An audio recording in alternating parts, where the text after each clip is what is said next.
We are going to work on different examples now, and we will try to evaluate the logarithms.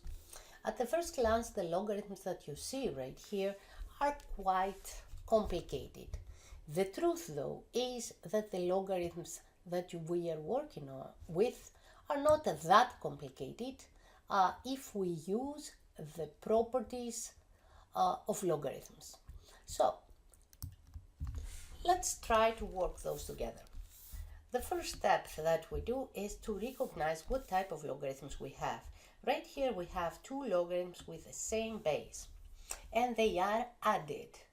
So if we consider the first property that says that whenever you have two logarithms with the same basis that they are added, then you can take the logarithm of their product.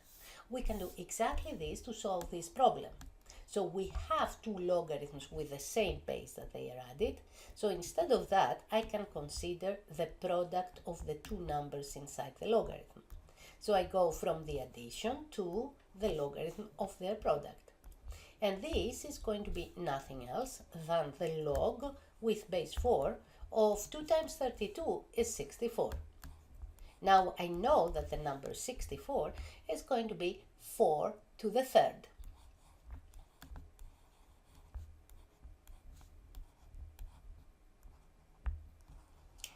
So the exponent right here, where I raise the base 2, is number 3 to get the number 64. So I start with 4 to the third, and this is how I get my number 64.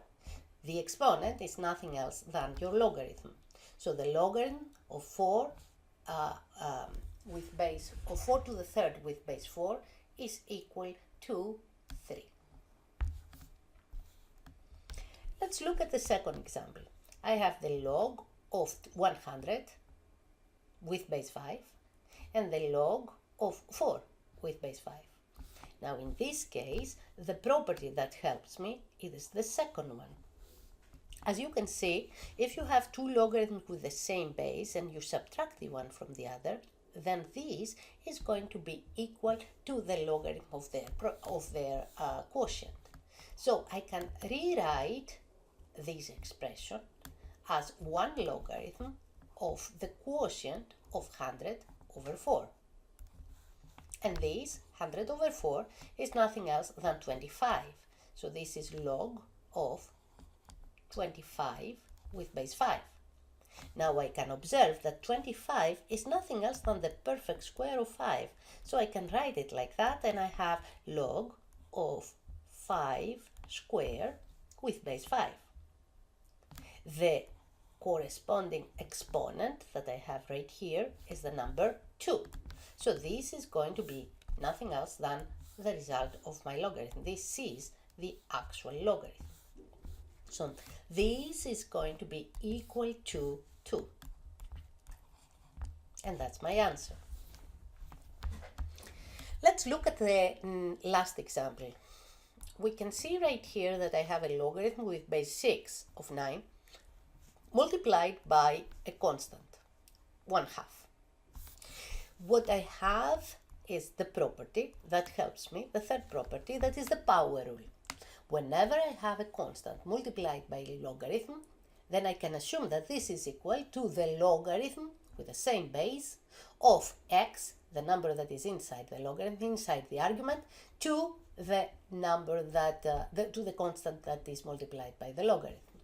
So instead of having now 1/2 times log with base 6 of 9, I can write down that this is nothing else than the log with base 6 of 9 to the 1/2. And this is added to the log with base 6 of 2. Now, the first thing that I need to remember is that whenever I have rational exponents, 1/2 right here, this can be replaced by a radical. Since 2 is the denominator of the exponent, this means that the radical that I use is of order 2, meaning I have a square root. So this is nothing else than the square root of 9. Plus, I don't touch the second part of my expression, I leave it as is. Now square root of 9, obviously, we all know that is equal to 3.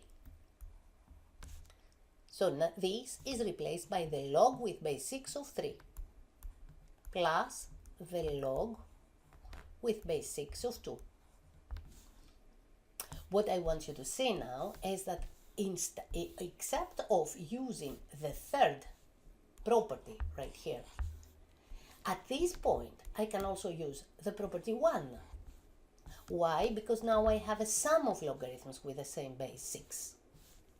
Right here, 2 logarithms with the same base. Since I add those 2 logarithms, this means that I can replace that with the logarithm of their product. Log with base 6 of 3 times 2. Okay? And this is nothing else than log with base 6 of what? Of the number 6. Now, can I remind you that we have two more properties that we always need to remember? The log of a with base a is equal to 1. The log of 1 with a base a, any a, is equal to 0. So these are the two other properties that you need to memorize. And this is equal to nothing else than 1. Why? Because I'm taking the log with base 6 of 6.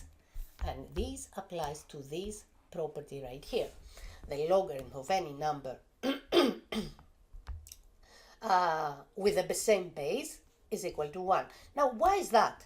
If you look at this closer, you will see that this is nothing else than 6 to the first, right? So I wrote it as a power. The exponent for that is 1. So since it's 1, this is going to be my answer. Okay, so basically we just look at this in two different ways. The answer, of course, is going to be the same, equal to 1.